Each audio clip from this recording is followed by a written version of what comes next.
तीनों major domains जो भी लर्निंग थेरीज़ के अंदर हैं, उसमें कौन से थेरिस्ट ऐसे हैं जिनके काम ने उसको उस वाले डोमेन की इब्तिदा की, उसकी बुनियाद डाली, who are the pioneer theorists within every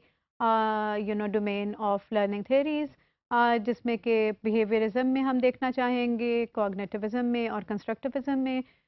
behaviourism में जो नाम हमारे ज़हन में आते हैं, और ये आप के अज़हान में ये बात होनी चाहिए कि there are many names, you cannot really say that whatever we are going to discuss right now, they are the only names in that area and in that domain. You can find many more, but there are always few people who actually start the entire activity, who initiate the thought, and they just then give away and leave the footsteps, जो कि दूसरे लोग उनको follow करते हैं और उसके ऊपर वो अपना काम आगे लेकर जाते हैं।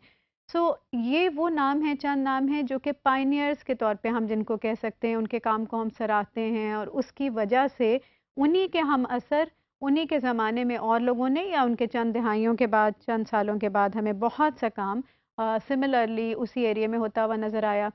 इन तीनों डोमेन्स का, जैसे किसी भी ऑर्गेनाइजेशन का, किसी भी एक्टिविटी का एक लाइफ साइकिल होता है, जिसमें कि एक पहले इनिशियल थॉट होती है जो कि कुछ क्वेश्चंस के साथ चलती है, उसमें वेग से आइडियाज़ होते हैं, उसमें ज़्यादा हाइपोथेसिस वाली एक्टिविटीज़ या थॉट्स होती हैं, ग्रेजुअली चीज़ें डिफ़ाइन होने लगती हैं, ग्रेजुअली चीज़ों का व्यू और उनकी एक शक्ल नज़र आने लगती है, और फिर इवेंचुअली जब उसके ऊपर लोग अप्लाई करते हैं और उसको वो अपनी डेली लाइफ में यूज़ करना शुरू करते हैं, तो there comes a point when you have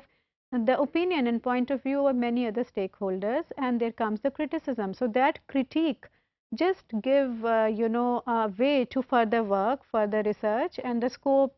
is just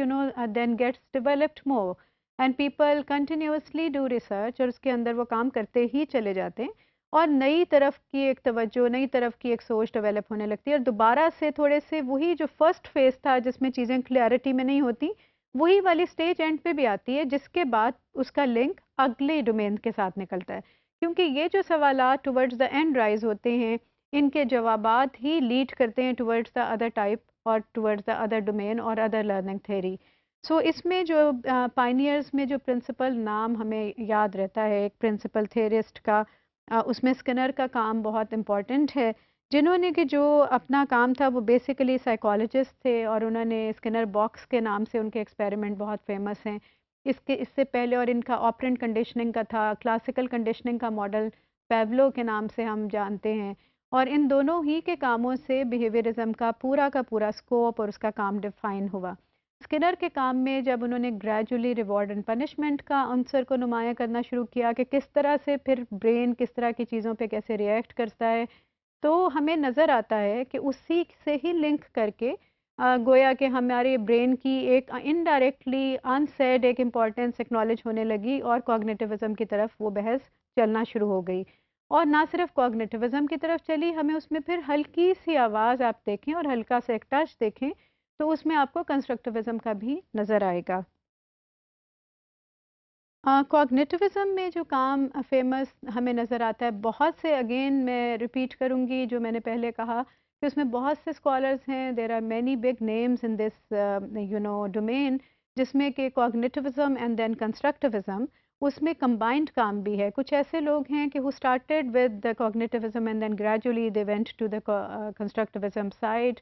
लेकिन गायने का काम हमें बहुत इसमें इम्पॉर्टेंट नज़र आता है। इनके काम में इन्होंने अगेन बिहेवियरिज्म से, या एक्सपेरिमेंटल साइकोलॉजिस्ट के तौर पे इन्होंने अपने काम की इब्तदा की, और इनकी इंक्लिनेशन, इनका इंटरेस्ट बहुत ज़्यादा एज ए बिहेवियरिस्ट था, लेकिन इवेंचुअली इन्होंने वो क्वेश्चंस जब एक्सप्लोर करने शुरू किए, जो उस क्रिटिक के फॉर्म में आया, जो बिहेवियरिज्म में आया, तो he could see a scope for a different domain, a different type of learning, and that was cognitivism, where he acknowledged that how brain reacts and learns. So he just gave us different type of 9 elements, जिसके अंदर के lesson plan में आज तक हमें वो helpful नज़र आते हैं। नेक्स्ट जो कंस्ट्रक्टिविज्म में हमें इम्पॉर्टेंट का नाम नज़र आता है, वो लाइफ का है। लाइफ ने जो काम किया, उन्होंने वो हमारे लिए एक प्रोसेस छोड़ा, जिसमें कि he pioneered the theory of situated learning and communities of practice, जिसमें कि उन्होंने ये समझा कि जो भी इर्द-गिर्द एनवायरनमेंट में सिचुएशंस हैं जिनको आपने एक्सपीरियंस किया है रियल लाइफ के साथ, उसको लिंक करके